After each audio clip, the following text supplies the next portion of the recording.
Hey, welcome back to my channel. Today we'll be discussing the character Colin Sullivan from Martin Scorsese's 2006 film The Departed. This isn't a professional analysis or anything, so there will be some mistakes made, but regardless, I hope you guys enjoy it. It comes as no surprise that The Departed is all about deception. In the film, Matt Damon's character plays police officer Colin Sullivan, an implant in the Boston, Massachusetts State Police for the Irish mob led by his father figure Frank Costello, played by Jack Nicholson. Let's talk about the casting for a second.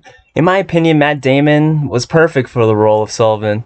Damon, who is probably most well known for playing Will Hunting, is a typecast of a macho man trying to hide his past and feelings. From the get-go, I didn't like Sullivan. He seemed almost too cocky for his own good. The type of man who thinks he is just so smart, charming, and charismatic that one cannot see him as anything other than a tool.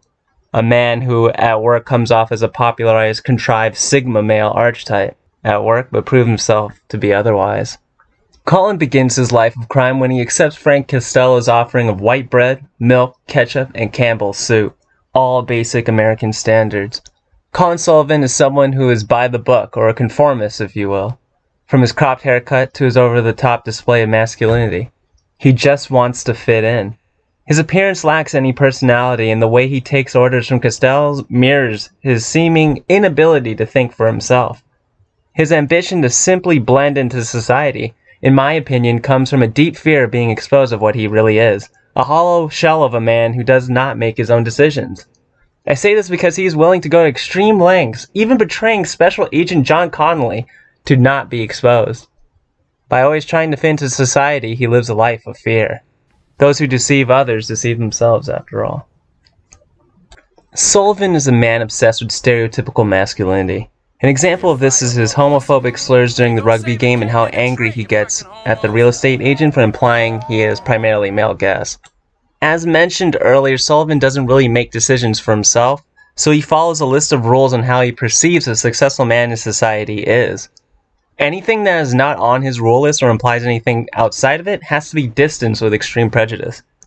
Sullivan being obsessed with fitting into society despite his deceptions means he is a person that is motivated by superficial appearances at the cost of his own internal satisfaction.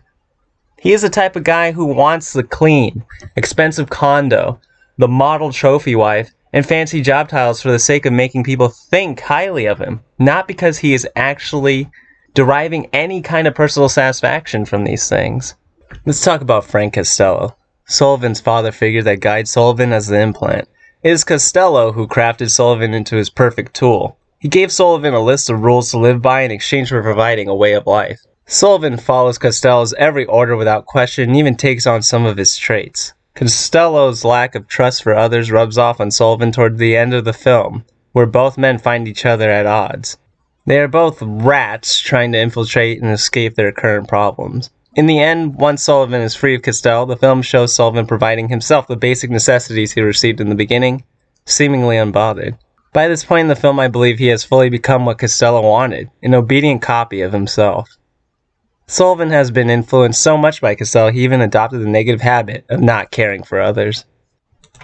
Leonardo DiCaprio plays Sullivan's foil, Billy Coskin. Billy is a man who wants his identity back, whereas Coskin had his identity placed onto him. Billy has a rougher appearance, unkempt hair, wrinkled clothes, and a frustrated demeanor. The movie portrays Coskin as wild and unpredictable, and Sullivan as safe and secure. During their first face-to-face meeting, Sullivan asks Coskin a series of questions about his mission and informs him he will suggest him for the luxurious title of the Medal of Honor, to which Coskin replies that he does not care for titles. Had the tables been turned, Sullivan would have jumped in excitement over his achievement being acknowledged. Both men have relations with Madeline and treat her differently. Madeline is perhaps the only person in the film to gain understanding of both Sullivan and Coskin. Sullivan's struggles with human relationships is highlighted here. The biggest example of this is his impotence. I theorize that Sullivan goes impotent because his mind is never in the moment. During intercourse, he is thinking about all the things that could result because of this, being figured out as a rat, and being a father. A situation in which, instead of letting others make decisions for him, he has to make decisions for another.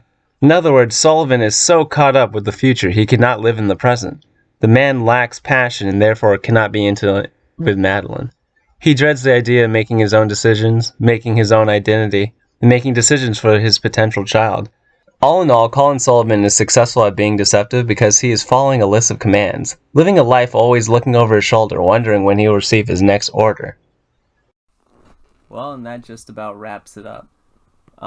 Did you guys like The Departed? Do you sympathize with Colin Sullivan's character?